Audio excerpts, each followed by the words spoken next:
हम अक्सर नदियों को नक्शे पर खींची गई लकीरों की तरह देखते हैं, है ना? लेकिन जरा सोचिए, क्या हो अगर ये लकीरें सिर्फ लकीरें ना हों, बल्कि किसी बहुत बड़ी कहानी के किरदार हों?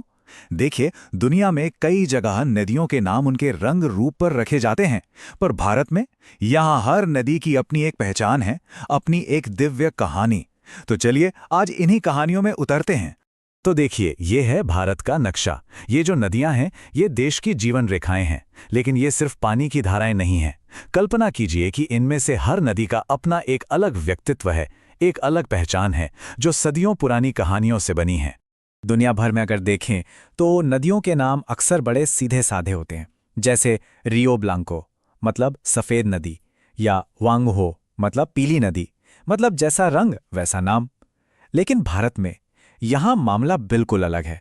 यहाँ नदियों के नाम सिर्फ नाम नहीं है, अरे वो तो कहानियों, मिथकों और विश्वास का पूरा खजाना है। और जब इन कहानियों की बात होती है तो सबसे पहले जिक्र आता है गंगा का, भारत की सबसे पवित्र नदी। देखिए, इसकी कहानी सिर्फ एक नदी के बनने की कहानी नहीं है। नहीं, ये तो तपस्या, दिव्य हस्तक्षेप और मोक्ष की एक पूरी महागाथा है। तो कहानी कुछ यूं शुरू होती है कि राजा सगर के 60,000 बेटे एक श्राप की वजह से राख बन जाते हैं।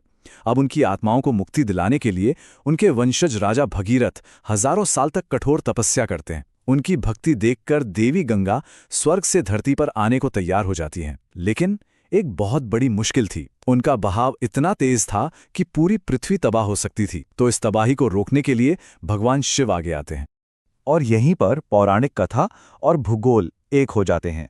कहानी में भगवान शिव गंगा के प्रचंड वेग को अपनी जटाओं में बांधकर पृथ्वी को बचाते हैं, और असलियत में गंगा का स्रोत हिमालय में गौमुख ग्लेशियर है।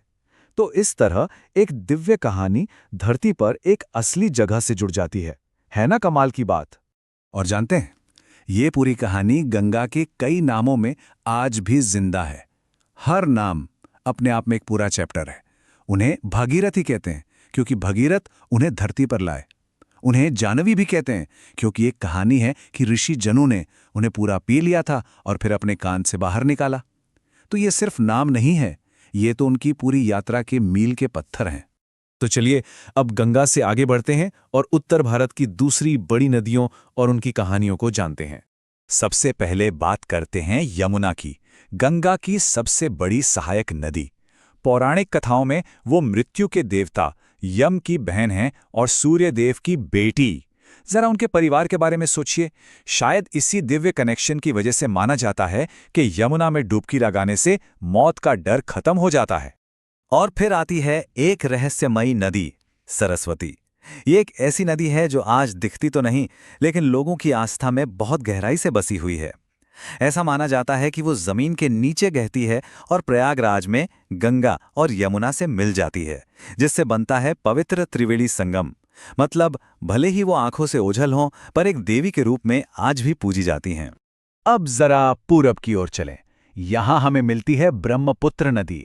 ये भारत की इकलौती बड़ी नदी है जिसका नाम पुरुष है, और इसकी कहानी सीधे सृष्टि के रचयिता यानी देवता ब्रह्मा से जुड़ी है। एक कहानी के मुताबिक ये नदी ब्रह्मा के पुत्र के रूप में पैदा हुई, जो इसे एक बहुत ही अनोखी और शक्तिशाली पहचान देती है। एक और नदी है जिसकी कहानी थोड़ी अलग और थोड़ी तीव्र है। यह है चंबल नदी। इसका पुराना नाम था चरमड़वती। कहा जाता है कि ये नाम इसे इसलिए मिला क्योंकि इसके किनारों पर पशुओं की बलि दी जाती थी। कहानी यह है कि उन जानवरों की खाल से बहने वाले खून से नदी का पानी लाल हो गया था। चलिए अब उत्तर से दक्षिण की ओर चलते हैं, भारत के दिल में। यहां भी नदियों की अपनी ही अलग अनोखी कहानियां हैं। यहां हमारी मुलाकात होती है नर्मदा से, और इनके जन्म की कहानी तो बहुत ही खास है। कहते हैं कि जब भगवान शिव गहरे ध्यान में थे तो उनके पसीने की एक बूंद से नर्मदा का जन्म हुआ। इसीलिए तो उन्हें शिव की पुत्री भी कहते हैं, और उनके नाम का मतलब ही है आनंद देने वाली। अब बात महानदी की। जैसा नाम है महान नदी, वैसी ही कहानी भी है। इसकी कहानी जुड़ी है इंसानी भावनाओं से। कहा जाता है कि एक ऋषि जब गहरी तपस्या कर रहे थे तो उनके आंसुओं से इस नदी का जन्म हुआ। सोचिए, एक ऋषि के आंसुओं से एक पूरी नदी बन गई। और फिर आती हैं कृष्णा नदी, जिन्हें पुराने हिंदू ग्रंथों यानी पुराणों में एक देवी बताया गया है। मजे की बात तो यह है कि इनकी सहायक नदियों तुंगा और भद्रा की भी अपनी कहानी है। माना जाता है कि ये दोनों नदियां भगवान विष्णु के वराह अवतार यानी सूअर के अवतार के दांतों से निकली थीं। तो इन सब कहानियों का मतलब क्या है? क्या ये सिर्फ पुरानी बातें हैं? नहीं, बिल्कुल नहीं। ये एक जीती जागती विरासत का हिस्सा हैं, जो आज भी भारत की संस्कृति और आध्यात्मिकता को एक आकार देती हैं। तो हमने क्या देखा? यही कि भारत में नदियां सिर्फ पानी नहीं हैं, वे एक साथ कई भूमिकाएं निभाती हैं।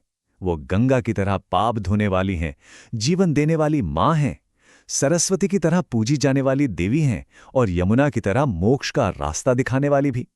असल में ये नदियां दुनियावी और दिव्य दुनिया के बीच एक पुल का काम करती हैं।